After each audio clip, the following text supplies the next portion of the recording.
உலகின் ஒப்பற்ற தலைசிறந்த நடிகர்களில் ஒருவராக திகழ்ந்த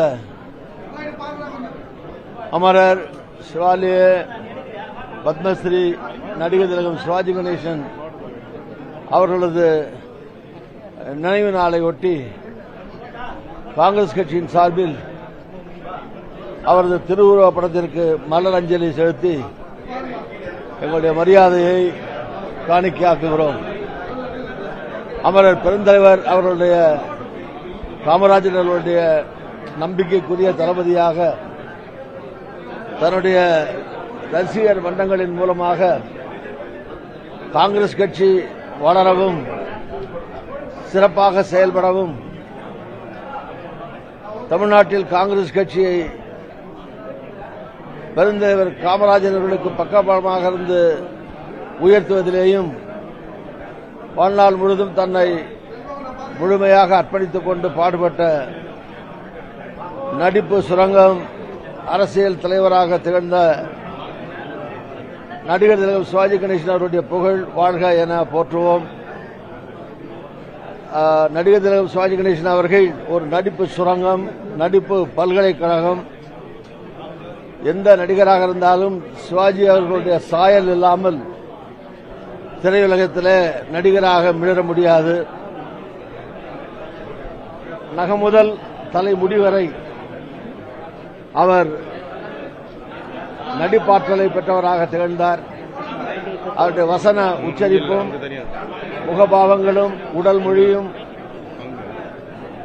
கலைத்துறையில் பலருக்கும் அவருடைய பணிகள் செயல்பாடுகள் இன்றைக்கும் பாடமாக எப்போதும் உள்ளது.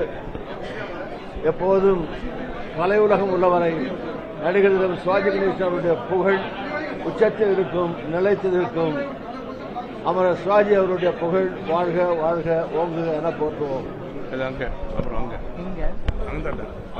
என்று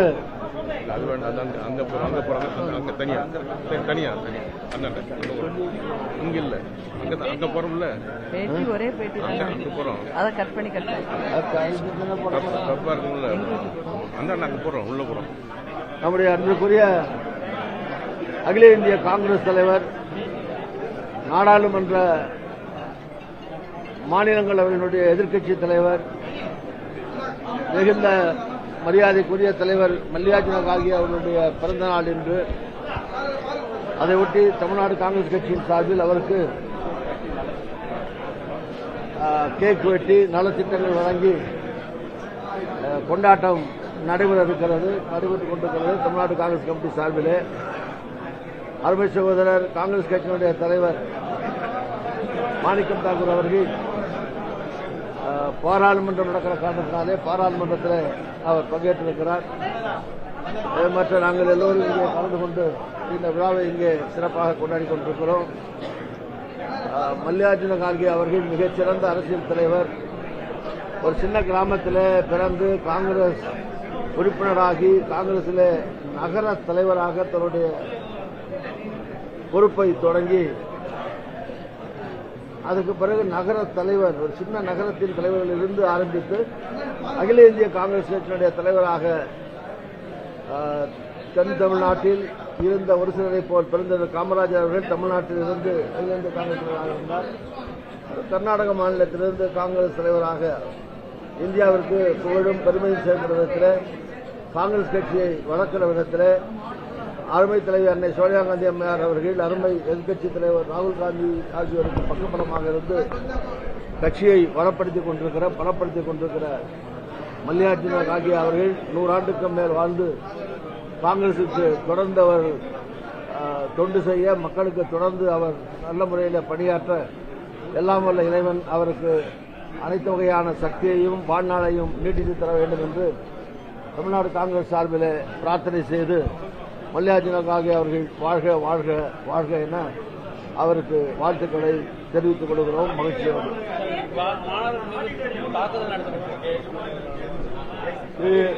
மாணவர்கள் மீது டெல்லியிலே நடைபெற்ற ஆர்ப்பாட்டத்தின் போது நடைபெற்ற தடியடியை காங்கிரஸ் கட்சியின் சார்பில் மிக வன்மையாக கண்டிக்கிறோம்.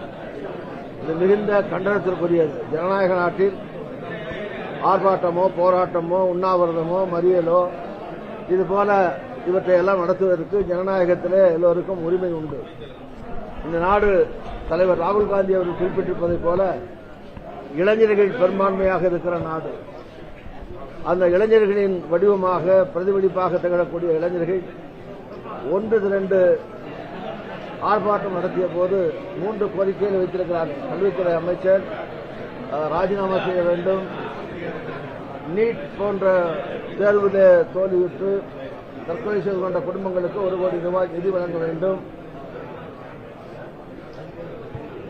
என சில கோரிக்கைகளை முன்னிறுத்தி ஆர்ப்பாட்டத்தில் ஈடுபட்ட மாணவ செல்வங்களை காட்டுமிராண்டித்தனமாக அடித்து நொறுக்கியிருப்பது மிகுந்த கண்டனத்திற்குரியது. முற்றிலும் ஜனநாயகத்திற்கு, மனித உரிமைக்கு, சுதந்திரத்திற்கு எதிரானது. அதை காங்கிரஸ் சார்பில் உண்மையாக கண்டிக்கிறோம்.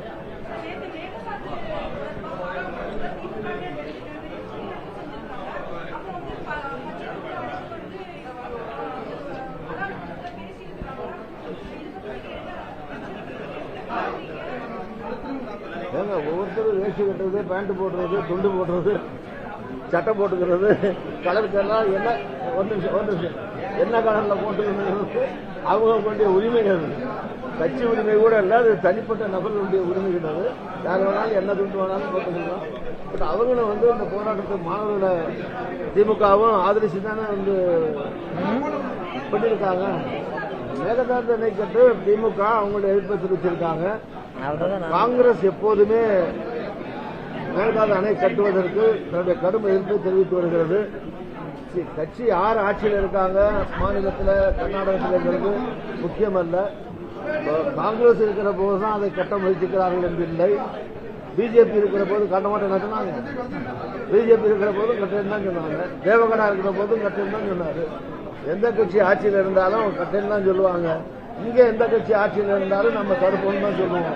அதனால இங்கே காங்கிரஸ் கட்சி இன்னைக்கு பிரதான கட்சிங்கிற முறையில் அதை தொடர்ந்து மேகதாது அணை கட்டுவதை காவிரியின் குறிக்க எந்த விதமான தடுப்பு வந்தாலும் அது தமிழ்நாட்டில் இருக்கிற விவசாய பெருங்குடி மக்களை பாதிக்கும்ங்கிற காரணத்தினாலே, அப்படி விவசாயிகளை பாதிக்கிற எந்த பிரச்சனையாக இருந்தாலும் தமிழ்நாட்டில் இருக்கிற எல்லா கட்சிகளுமே ஒன்று திரண்டு கண்டிப்பாக எதிர்க்கும்.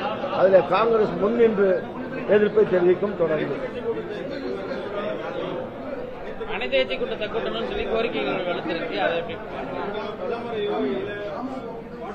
சட்டமன்றத்தில் இதற்கான தீர்மானங்கள்லாம் பலமுறை நிறைவேற்றப்பட்டிருக்கிறது. இப்போது நிறைவேற்றப்பட்டிருக்கிறது.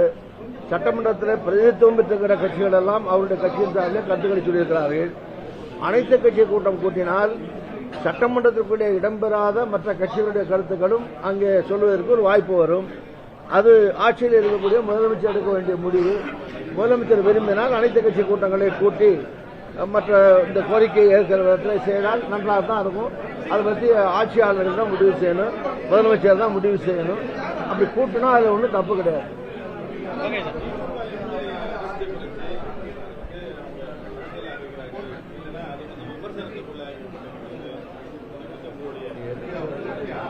அதாவது